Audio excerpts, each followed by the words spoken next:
الحمدللہ وقفا والصلاۃ والسلام علی رسول اللہ اما بعد۔ آج انشاءاللہ ہم چھٹے پارے کا خلاصہ پڑھیں گے۔ سب سے پہلے اس میں سورہ نساء کا آخری حصہ جو ہے اس میں اللہ تعالیٰ کچھ چیزیں سمجھاتے ہیں۔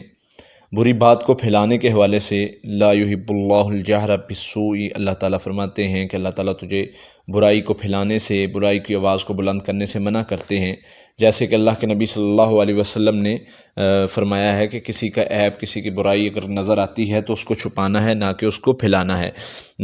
ہمارے ہاں یہ بات بن چکی ہے کہ ہم کہتے ہیں کہ ہم کسی کی بات دیکھ کے، کسی کی غلطی دیکھ کے ہم سے برداشت نہیں ہوتی، تو ہم کیا کرتے ہیں، ہم اس کا ڈنڈورا پیٹنے لگ جاتے ہیں، لوگوں میں باہر باتیں پھیلانا شروع کر دیتے ہیں جس کا اللہ اور اس کے رسول نے منع فرمایا، اللہ تعالیٰ نے منع فرمایا، اللہ کے نبی صلی اللہ علیہ وسلم نے منع فرمایا۔ اسی طرح نبی صلی اللہ علیہ وسلم نے فرمایا کہ دوسروں کے عیبوں کو چھپاؤ گے تو اللہ تعالیٰ قیامت کے دن تمہارے عیبوں کو چھپائے گا، اگر دوسروں کی باتوں کو پھیلاؤ گے تو اللہ تعالیٰ قیامت کے دن تمہاری باتوں کو بھی باہر پھیلائے گا۔ تو اس لیے ان چیزوں سے بچنا چاہیے۔ اس کے بعد ہمارے ہاں اصل میں ہم دوسروں کی اچھی باتیں تو نہیں بتاتے، باہر اچھی بات تو نہیں کرتے، لیکن بری بات جو بھی پتہ چل جائے اور ہم کہتے ہیں جی ہم سے برداشت نہیں ہوتا، حالانکہ اللہ تعالیٰ نے حکم نہیں دیا دوسروں کے بارے میں سچ بولنے کا، یعنی دوسروں کے عیبوں کے بارے میں تم باتیں بناؤ اور باتیں بتاؤ، یہ تمہیں حکم نہیں ہے۔ تمہیں حکم ہے تم سچ بولنا ہی ہے تو اپنے بارے میں بولو، اپنی باتیں، اپنی غلطیاں کوتاہیوں کو باہر لاؤ، اپنی غلطی کوتاہی کو کوئی نہیں باہر لاتا۔ تو اللہ تعالیٰ فرماتے ہیں کہ ان چیزوں کو اللہ تعالیٰ ناپسند کرتے ہیں۔ اسی طرح یہودیوں کی کچھ اللہ تعالیٰ نے باتیں بیان کر کے یہاں پر یہودیوں اور عیسائیوں کا کفر ذکر کیا ہے اور ان کی مذمت کی ہے۔ ان کا اللہ فرماتے ہیں ان کا سب سے بڑا کفر یہ ہے کہ یہ اللہ اور اس کے رسول کی بعض باتوں کو مانتے ہیں، بعض باتوں کو نہیں مانتے۔ کہتے ہیں ہم بعض کو مانتے ہیں، بعض کو نہیں مانتے، یہ ہمارے لیے جو ہے وہ ٹھیک ہیں، یہ نہیں ٹھیک، ان باتوں کو ہم نہیں مانتے۔ تو اللہ تعالیٰ فرماتے ہیں ان باتوں کی وجہ سے ان قریب ان کو عذاب میں مبتلا کر دیا جائے گا۔ اسی طرح اسی بارے میں اللہ تعالیٰ یہودیوں کی مذمت کرتے ہیں۔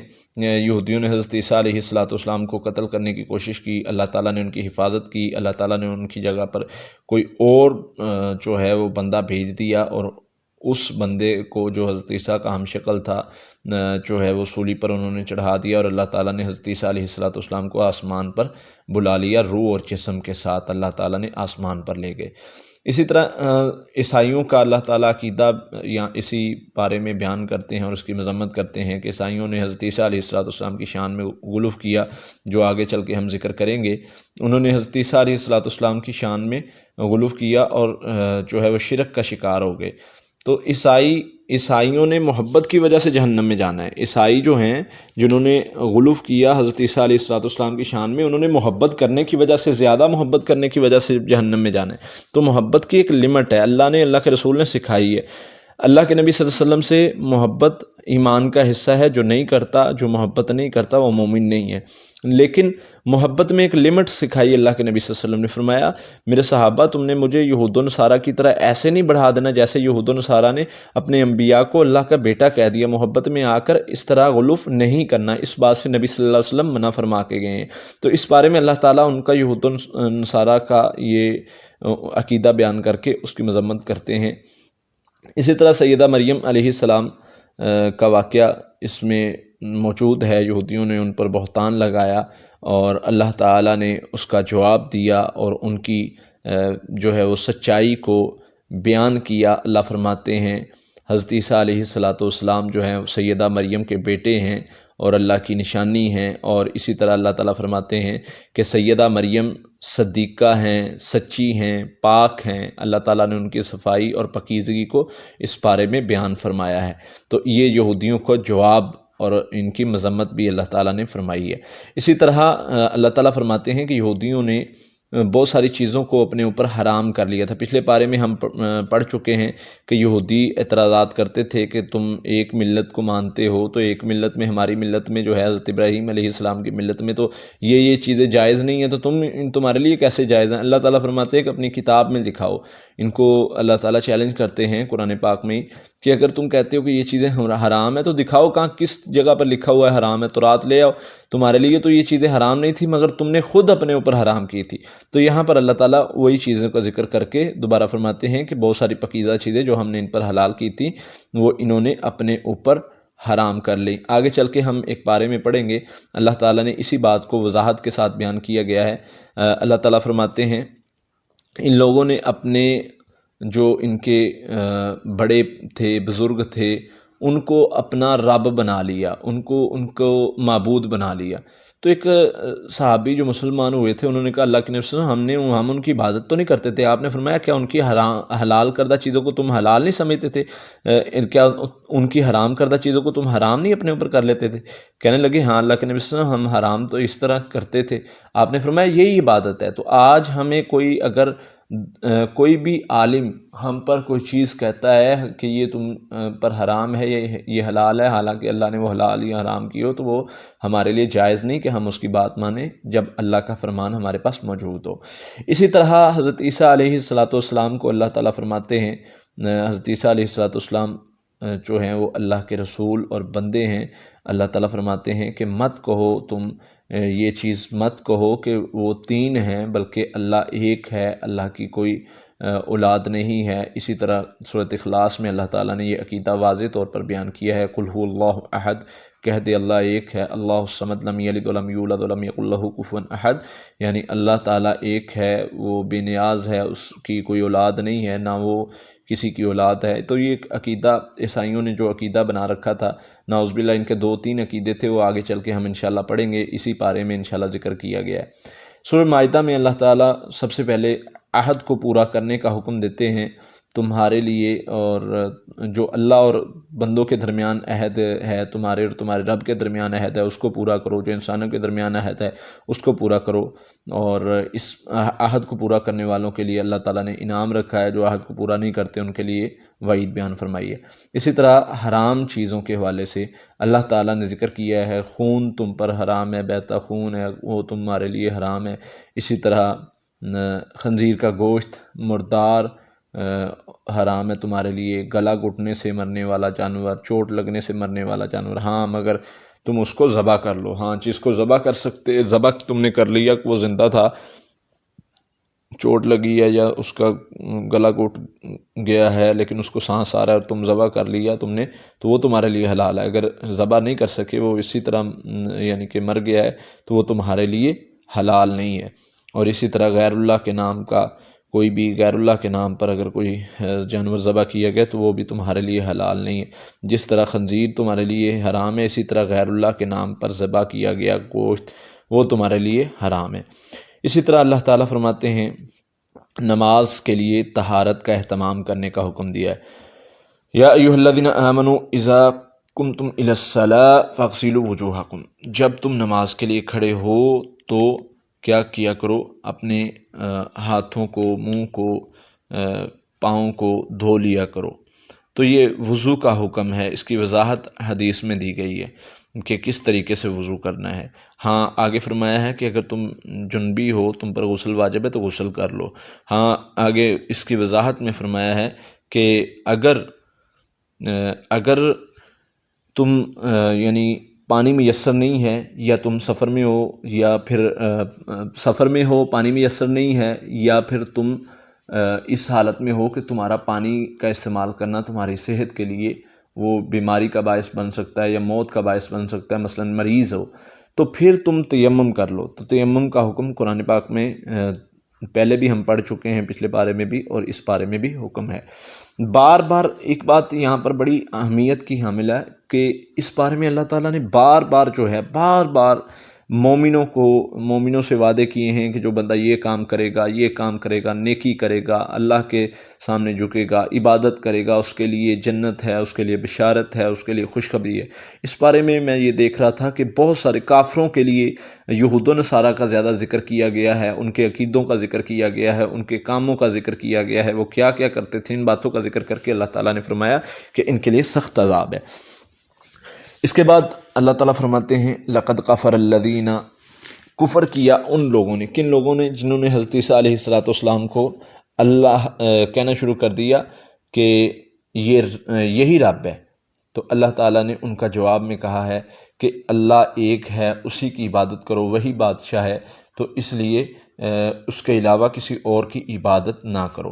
اور اسی طرح آگے چل کے اللہ تعالیٰ فرماتے ہیں ان کا ایک عقیدہ ہے کہ حضرت عیسیٰ علیہ السلام اللہ یعنی حضرت عیسیٰ ہی رب ہیں۔ دوسرا عقیدہ ان کا یہ ہے لقد کفر الذین قالوا ان اللہ ثالث ثلاثہ لقد کفر الذین قالوا ان اللہ ثالث ثلاثہ۔ تو ان کا ایک عقیدہ یہ ہے کہ اللہ تین میں سے تیسرا ہے، یعنی حضرت عیسیٰ علیہ السلام اور روح القدس اور اللہ، یعنی حضرت عیسیٰ، حضرت جبرائیل اور اللہ، یہ تین یعنی کہ رب ہے، نعوذ باللہ۔ تو اللہ تعالیٰ نے ان کی باتوں کا جواب دیا، فرمایا باز آ جاؤ اس بات سے جو تم کرتے ہو، ورنہ تمہارے لیے دردناک عذاب ہے۔ اسی طرح اللہ تعالیٰ نے ان کا اس بات کا حکم دیا ہے کہ تم اس کفر سے باز آ جاؤ، اور ان باتوں کو سمجھایا ہے، ان باتوں سے انہیں روکا ہے۔ اور اللہ تعالیٰ دوسری جگہ پر اللہ تعالیٰ فرماتے ہیں قرآن پاک میں کسی اور مقام پر کہ یہ اللہ پر کیسی باتیں کستے ہیں، اگر اتنی بڑی باتیں کرتے ہیں کہ یہ باتیں سن کے زمین پھٹ جائے، آسمان گر پڑے، اتنی بڑی بڑی باتیں کرتے ہیں۔ اور کسی مقام پر کہا گیا کہ یہ تو اللہ کو گالی دینے کے برابر ہے۔ تو یہ اللہ تعالیٰ نے بار بار یہ باتیں کر کے سمجھایا ہے کہ تم اس بات سے باز آ جاؤ، ورنہ تمہارے لیے دردناک عذاب ہے۔ اللہ کی عبادت کرو، وہی بادشاہ ہے، وہی معبود ہے، وہی ایک رب ہے، اور وہ اگر چاہتا تو وہ تم سب کو اور حضرت عیسیٰ علیہ السلام، سیدہ مریم اور سب کا اللہ تعالیٰ ذکر کر کے فرماتا ہے کہ وہ چاہتا تو وہ سب کو موت دے سکتا ہے، کیونکہ وہی بادشاہ اور وہی رب ہے، وہی موت دیتا ہے، وہی زندگی دیتا ہے، اور اسی کی عبادت کرو، اسی کی طرف لوٹ کر جانا ہے۔ یہود و نصارہ کہتے تھے کہ ہم اللہ کے بیٹے ہیں، نعوذ باللہ، اور ہم اللہ کے پیارے ہیں۔ تو اللہ تعالیٰ فرماتے ہیں پھر ان سے پوچھو کہ اگر تم اللہ کے پیارے ہو تو پھر تمہارے اوپر عذاب کیوں آتے تھے؟ تو اس لیے ان باتوں کا اللہ تعالیٰ نے قرآن مجید میں ان کی باتیں ہی ایسی تھیں، اللہ تعالیٰ نے ان کا جواب تفصیل کے ساتھ دی ہے۔ پھر یہاں پر حضرت موسیٰ علیہ السلام کی قوم کا ذکر ہے کہ انہوں نے جب لڑائی کا حکم آیا تو وہ بھاگ گئے اور کہنے لگے کہ تم اور تیرا رب جو ہے وہ جا کر لڑو۔ تو یہاں پر ہمیں بھی یہ حکم ہے، ہمارے لیے بھی یہ بات سمجھ آنے کے لیے ہمیں اللہ تعالیٰ نے بتائی ہے کہ ان لوگوں کی طرح تم نہ ہو جانا جو بدل گئے تھے جب ان کو اللہ کی نعمتیں مانگنے کا حکم آیا۔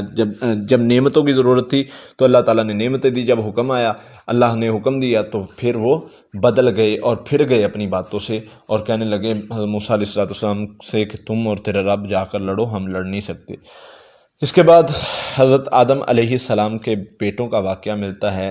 جب اللہ تعالیٰ نے دونوں میں سے ایک ہی قربانی کو قبول کر لیا تو دوسرے نے کہا کہ میری قربانی کو کیوں قبول نہیں کیا؟ پہلے قربانی اس طرح قبول کی جاتی تھی، یعنی قربانی کو ایک میدان میں رکھ دیا جاتا تھا، جو بھی اللہ کی رضا کے لیے مال ہوتا ہے، جو بھی ہوتا، تو پھر آسمان سے بجلی آتی اور وہ اس کو لے جاتی یا اس کو جلا دیتی، تو پتہ چل جاتا کہ اس کا جو بھی صدقہ ہے یا جو بھی قربانی ہے اللہ تعالیٰ نے قبول کر لی ہے۔ تو ایک کی اللہ تعالیٰ نے قبول کر لی، تو دوسرے نے کہا کہ میری اللہ تعالیٰ نے کیوں نہیں قبول کی؟ تو حسد میں آ کے اس نے دوسرے کو کہا میں تمہیں قتل کر دوں گا اس وجہ سے۔ تو بعض مفسرین نے اس کے پیچھے کوئی اور وجوہات بھی بتائی ہیں کہ اس قربانی کے قبول ہونے کی شرط پر ان کے کوئی اور باتیں بھی تھیں کہ اگر جس کی قربانی قبول ہو جائے گی، حضرت آدم علیہ السلام نے شرط رکھی تھی اس کو یہ دیا جائے گا، کوئی ان کے لیے کام تھا یا نکاح کا معاملہ تھا یا اس طرح بہت ساری مفسرین نے تفصیل کی ہے۔ بہرحال قرآن مجید میں جو چیز واضح طور پر بیان کی گئی ہے وہ یہی ہے کہ انہوں نے قربانی ایک کی قبول نہ ہوئی تو دوسرے نے ایک کو پہلے کو جس کی قربانی قبول ہو گئی تھی اس کو قتل کر دیا۔ اب قتل کرنے کے بعد سمجھ نہ آئے کہ کیا کروں، اس کا لاش کا میں کیا کروں، اس کو کدھر لے کر جاؤں۔ تو پھر اللہ تعالیٰ نے ایک کوے کو بھیجا، کوے نے اپنے ساتھی کوے سے لڑا اور اس کو مارا، اور پھر زمین سے مٹی کو کھودا اور اس میں اس کو دبا دیا۔ تو یہ اب پچھتانے لگا، یہ جس نے اپنے بھائی کو جو ہے وہ قتل کیا تھا، رو رہا تھا، چیخ رہا تھا، چلا رہا تھا۔ اللہ فرماتے ہیں اب پچھتانے کا کوئی فائدہ نہیں۔ اسی طرح یہود و نصارہ کو اللہ تعالیٰ نے دوست بنانے سے منع فرمایا ہے۔ یا ایھا الذین آمنوا لا تتخذوا الیہود والنصارى اولیاء۔ اللہ تعالیٰ فرماتے ہیں کہ یہود و نصارہ کو دوست مت بناؤ، یہ آپس میں جو ہے وہ دوست ہیں، تمہارے دوست نہیں ہو سکتے، ان کو دوست نہ بناؤ۔